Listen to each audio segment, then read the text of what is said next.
Imagine you're at a party. You see a server making her way through the crowd of partygoers with a tray of refreshing looking drinks. You notice how deftly she balances her full tray while also serving drinks, knowing that keeping the tray so perfectly balanced while shuffling its contents is no mean feat. Her eyes and hands must communicate with each other to not only coordinate but also to take into account the possible actions of those around her.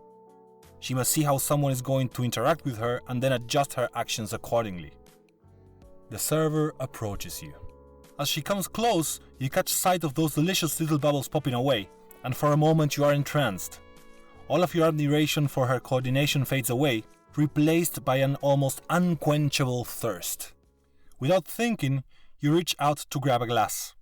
In your distracted state, you fail to notice that the server's attention is elsewhere. Without the awareness of what you are intending to do, her masterful control of the tray is snatched away from her in an instant, and the most dire of party fouls ensues. The party is over. As you can see, the interaction in a situation like this is complex, requiring the coordination of the hands and the eyes of not only the person holding the tray, but also of the person lifting the glass. But there is more than one way to achieve the end result of getting a drink into your hand at a party. By trying different setups of this situation and measuring the stability of the tray, we can get a better sense of what is actually going on. First, we want to see what happens when one person both holds the tray and picks up the glass, like how the server was originally handing out drinks. That looks reasonable. The tray doesn't seem to move very much.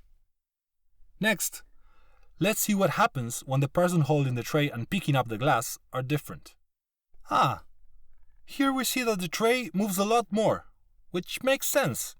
The person holding the tray has to react in real time, adjusting how much they push up on the tray as the weight is being lifted, but without knowing precisely when that is going to happen.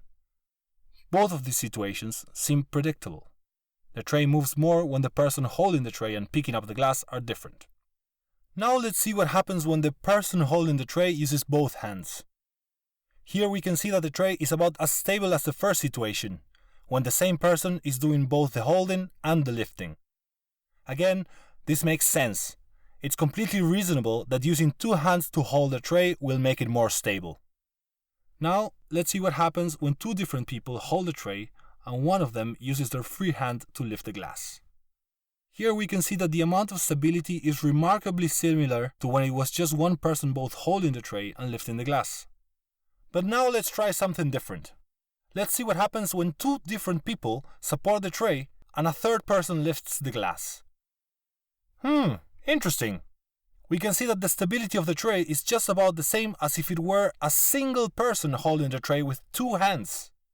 This is somewhat surprising, as two independent people working together are providing the same amount of stability as when it is a single person coordinating with themselves. This is because the tray is creating a physical connection between the two hands. This allows both people to share a simultaneous sensation and react accordingly. Think of a couple dancing tango.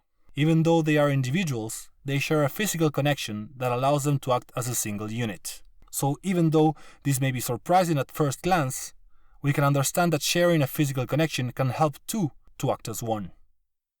So we have seen that two people working together like this actually provide as much stability as a single person working on their own.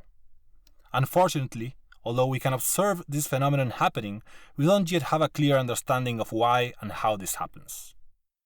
One possible reason is that when two people are connected physically like this, they exert a certain amount of pressure against each other, automatically sending and receiving messages from one another via the heart physical connector, helping to balance each other out dynamically.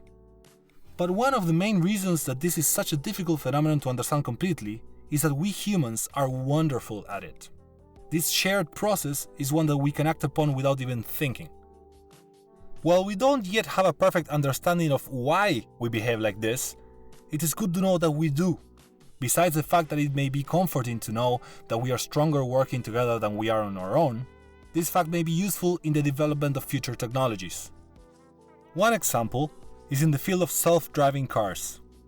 In the future, every time you get behind the wheel of your brand new, state-of-the-art self-driving car, the car's movement will be under joint control, of both you and the artificial intelligence system. You and the helpful AI will be in a system similar to that of the guest and the waiter at the party.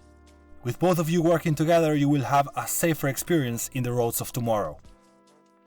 One thing seems clear, that the future will see humans relying more and more on interactions with technology.